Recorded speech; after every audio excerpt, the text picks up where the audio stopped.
Assalamualaikum warahmatullahi wabarakatuh. Hai teman-teman, apa kabarnya? Semoga teman-teman dalam keadaan sehat walafiat. Perkenalkan, nama saya Maulina Rofilia dari kelompok 2, mata kuliah Matematika Terapan 1 dengan dosen pengampu Ibu Nurmayati Sumanto, SSI, MSc. Nah, kelompok 2 akan membahas tentang materi perbandingan yang ada di kelas 7 SMP. Ada apa saja sih dalam video pembelajaran kali ini? Nah, yang pertama ada profil penyusun, kemudian ada tujuan, lalu yang ketiga ada motivasi, lalu ada manfaat, dan juga yang pasti materi dan contoh soal. Tak lupa ada latihan soal untuk dikerjakan. Langsung saja kita ke yang pertama, yaitu profil penyusun. Ada Maulina Rofilia, saya sendiri, kemudian ada Kak Nisrina Hanifah, ada juga Kak Rainita Khina Anissa, ada Kak Mufidatul Uzma. Selanjutnya ada tujuan. Setelah mempelajari atau menyaksikan video pembelajaran ini, diharapkan yang pertama, siswa dapat memahami konsep perbandingan. Yang kedua, siswa dapat mengidentifikasi jenis-jenis perbandingan. Kemudian yang ketiga, siswa dapat menyelesaikan masalah terkait perbandingan. Selanjutnya ada motivasi. Perbandingan sangat penting untuk dipelajari karena sering kita gunakan dalam kehidupan sehari-hari. Misalnya, ketika kita akan membuat sebuah kue, membutuhkan tepung terigu dan gula pasir dengan perbandingan 5:2. Jika kita menggunakan 200 gram tepung terigu, maka gula pasir yang kita perlukan adalah berapa gram? Nah, untuk menyelesaikan persoalan tersebut, kita perlu untuk mempelajari perbandingan. Selanjutnya ada manfaat. Perbandingan dapat digunakan untuk yang pertama, menghitung banyak barang dengan jumlah harganya. Yang kedua, menghitung banyak liter bensin dengan jarak yang ditempuh sebuah kendaraan. Selanjutnya, menghitung banyaknya pekerja dengan waktu yang diperlukan untuk menyelesaikan pekerjaan. Dalam hal ini, untuk pekerjaan yang sama dan rata-rata kemampuan tiap pekerja dianggap sama. Selanjutnya, menentukan jumlah bunga tabungan dengan lama menabung, dan lain-lain. Masih banyak manfaat perbandingan dalam kehidupan kita sehari-hari. Sekian presentasi dari saya. Materi selanjutnya akan disampaikan oleh Kak Uzma. Check it out. Ya, di sini saya Mufidatul Uzma akan melanjutkan menjelaskan materi tentang perbandingan.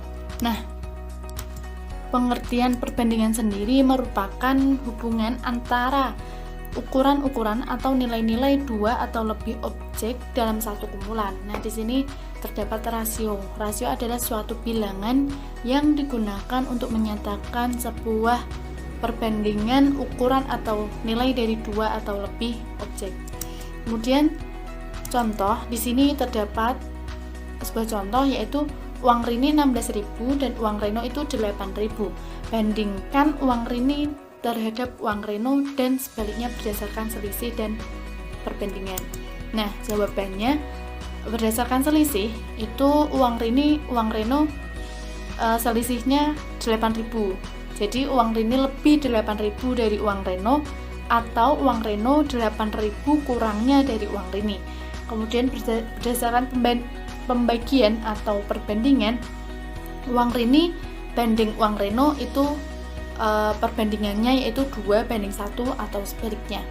Nah, kemudian jenis-jenis perbandingan. Di sini jenis-jenis perbandingan kita membahasnya ada 4, yaitu yang pertama gambar berskala, yang kedua penyederhanaan perbandingan, yang ketiga perbandingan senilai, dan yang keempat perbandingan berbalik nilai. Nah, yang pertama yaitu gambar berskala. Gambar berskala sendiri yaitu gambar yang memiliki bentuk sesuai dengan keadaan sebenarnya, yang memiliki perbandingan tertentu antara gambar dengan keadaan sebenarnya. Nah, di sini dirumuskan dengan S sama dengan UP dibagi US, di mana S adalah skala, UP ukuran pada beta, dan US adalah ukuran sebenarnya. Nah, istilah skala sendiri sudah tidak asing di telinga kita, sering kita jumpai jika melihat pada peta. Kemudian skala di sini juga merupakan sebuah perbandingan ukuran pada gambar dengan satuan cm dengan ukuran sebenarnya cm. Tampak bahwa skala menggunakan satuan cm untuk dua besaran yang dibandingkan. Nah, perlu diingat bahwa 1 km itu sama dengan atau sebanding dengan 1000 cm, maaf, 1000 meter atau sebanding juga dengan 100.000 cm. Nah, misalkan ada sebuah perbandingan 1:200. Nah, maka untuk setiap 1 cm pada peta berarti mewakili 200 cm pada jarak sebenarnya. Selanjutnya yang kedua adalah menyederhanakan perbandingan. Untuk dua besaran sejenis A dan B dengan M adalah FPB dari A dan B, maka A per B sama dengan A dibagi M per B dibagi M. Contoh, bentuk perbandingan paling sederhana dari 4:12 atau 4/12 adalah pertama-tama kita mencari FPB dari 4 dan 12. Di sini diketahui bahwa FPB dari 4 dan 12 adalah 4. Maka perbandingan dari 4:12 sama dengan 4 dibagi 4 dibanding 12 dibagi 4, hasilnya 1/3. Jadi bentuk perbandingan dari 4 dibanding 12 adalah 1:3.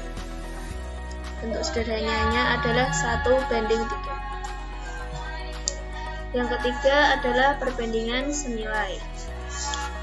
Misalkan terdapat dua besaran, yaitu A1, A2, A3 sampai AN, dan B, B1, B2, B3 sampai Bn yang berkorespondensi satu-satu, maka A dan B disebut berbanding senilai. Jika untuk ukuran A semakin besar, maka ukuran B semakin besar pula. Kalau dibuat tabel jadinya seperti ini. AN. Selanjutnya adalah menyelesaikan perbandingan senilai. Rumusnya diketahui tadi bahwa A1 banding A2 sama dengan B1 banding B2. Kemudian kita kalikan silang. A1 dikalikan B2 sama dengan A2 dikalikan B1. Menjadi A1 sama dengan B1 dibagi B2 dikalikan A2. Contoh soal perbandingan senilai. Misalkan sebuah mobil dapat menempuh jarak 162 km dengan bahan bakar 15 liter. Berapa banyak bahan bakar yang dibutuhkan dalam menempuh jarak 415 km? Sesuai rumus yang tadi A1, A2, B1, dan B2, kita misalkan bahwa A1-nya adalah 162 km, B1-nya adalah 15 liter, dan A2-nya adalah 415 km, dan B2-nya adalah X liter. Kemudian kita masukkan rumusnya 162/415 sama dengan 15 per X.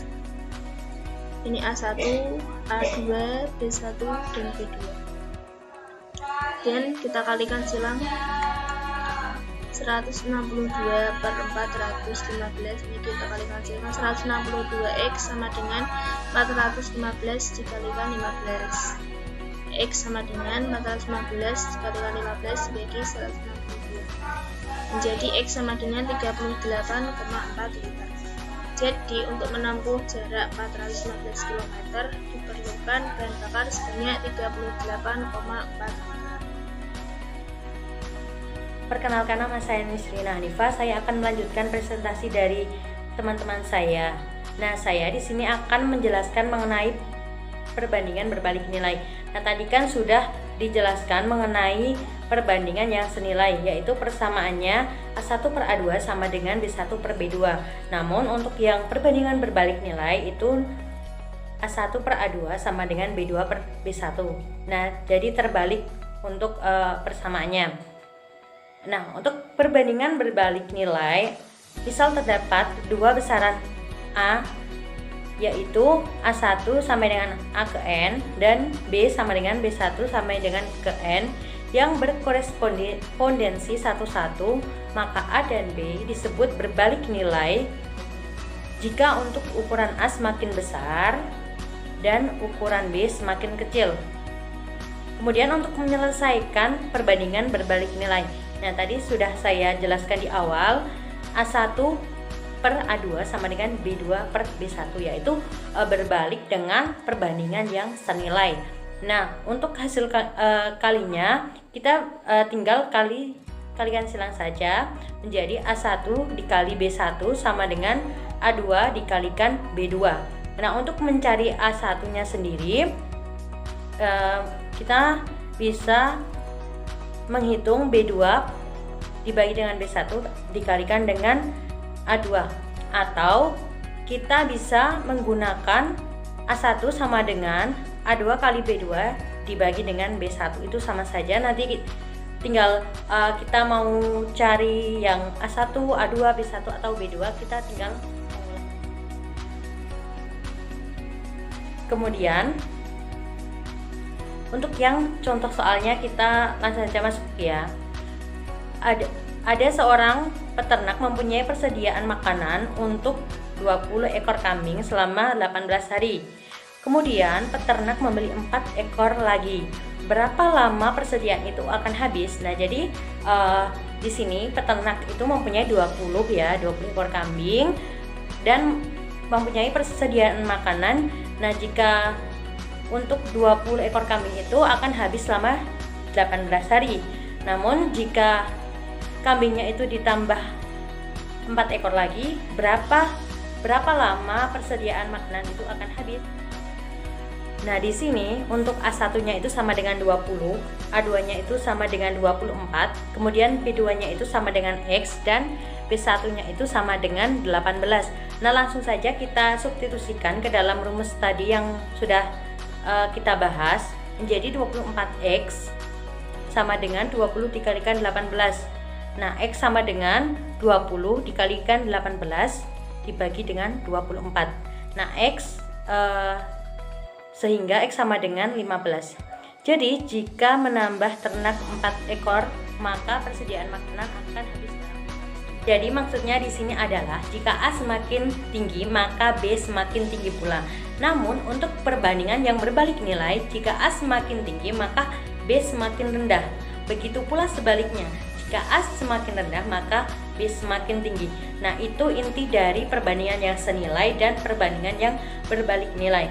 Nah, kemudian silahkan kalian kerjakan untuk pelatihan soal 1 dan 2. Kemudian kita bisa diskusikan di grup WA. Semangat teman-teman, sekian presentasi dari kelompok kami. Apabila ada kurang lebihnya, kami mohon maaf yang sebesar-besarnya. Terima kasih. Wassalamualaikum warahmatullahi wabarakatuh.